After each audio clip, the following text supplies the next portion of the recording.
আপনাদের সবার জন্যে এই উদার আমন্ত্রণ। ছবির মতো এই দেশে একবার বেরিয়ে যান। অবশ্য উল্লেখযোগ্য তেমন কোনো মনোহরী স্পট আমাদের নেই, কিন্তু তাতেও কিছু আসে যায় না।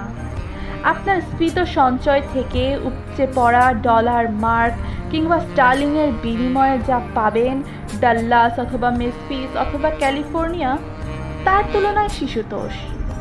আসুন, ছবির মতো এই দেশে একবার বেরিয়ে যান।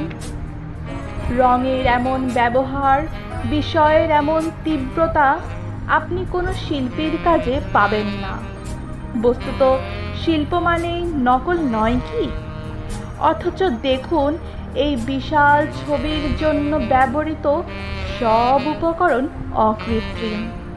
আপনাকে আরও খুলে বলি, এটা অর্থাৎ আমাদের এই দেশ এবং আমি যা পর্যটন দপ্তরের অন্যতম প্রধান, আপনাদের খুলেই বলি, সম্পূর্ণ নতুন একটি ছবির মতো করে সম্প্রতি সাজানো হয়েছে।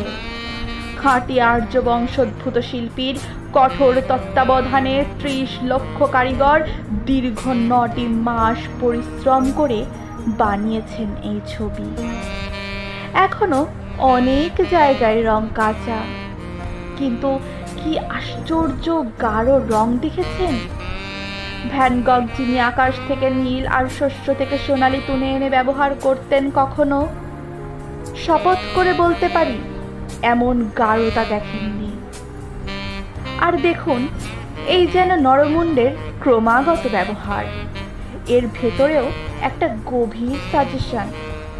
আসলে ওটাই এই ছবির, অর্থাৎ এই ছবির মতো দেশের থিম।